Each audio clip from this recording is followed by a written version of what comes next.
So in last week's Parsha talk, we spoke about this ideal way of working, right? In which a person loves what they do, they love their job, they show up at work every single day, super excited.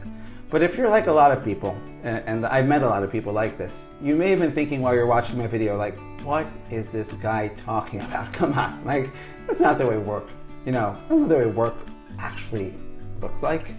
So I want to share with you, I just had a conversation with someone yesterday, and he was sharing me about what was going on in his job, and I totally validate your experience, because he was telling me a story, classic situation, non-healthy work environment, boss that just wasn't being communicative, not treating him properly, unfortunately not good managerial skills. And as I was trying to help him assess like what his next step was, it became clearer and clearer, like, hey buddy, like your time is up at this place, like you gotta move on. So the truth is that there's tremendous depth in this week's Parsha that gives us perspective on how to be able to experience if you're in that type of a job. Or maybe not that bad, but you're not in that type of job where you're like, I love what I do. So in this week's Parsha, it speaks about what may happen, right? Once again, if we don't behave ourselves. And the Chumash tells us something that says, that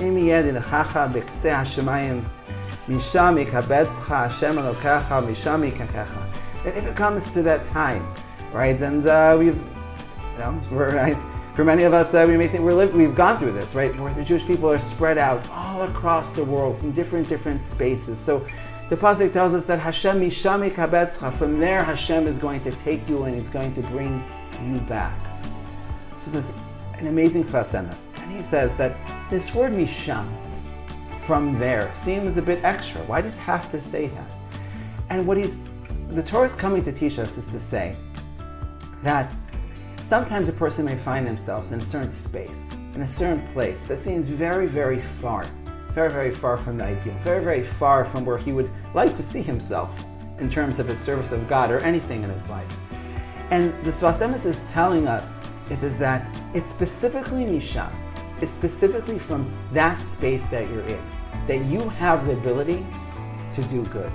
It's specifically in that space that you're in that you have the ability to fix. That there's some sort of type of a tikkun, there's some sort of type of a rectification that needs to take place in that place, and that's the reason why you're there.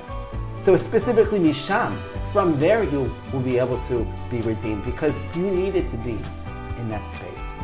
And like I shared with my client in this conversation, sometimes we find ourselves in these jobs and we're like, what am I doing here? Like, I gotta get out of this space. So the truth is from a Torah perspective, right, is that, sometimes when you see all these signs coming up, and it's just like, I gotta move, that's actually telling us your time's up. Because every job that you're in is deeply connected to who you are. And if you're in that job, there's something that you can be doing, right? Working on yourself, helping another person, there's a deeper purpose to it. So the message and the takeaway here, right, is that if you're in a job like that, right, and you're doing a cheshbon and efforts like we spoke about last week about work, even though this may sound insane, thank Hashem. Thank Hashem for being in that job this past year. Because we're going to communicate to Hashem that I know that you put me here for a reason. I know that there's something that I could be doing.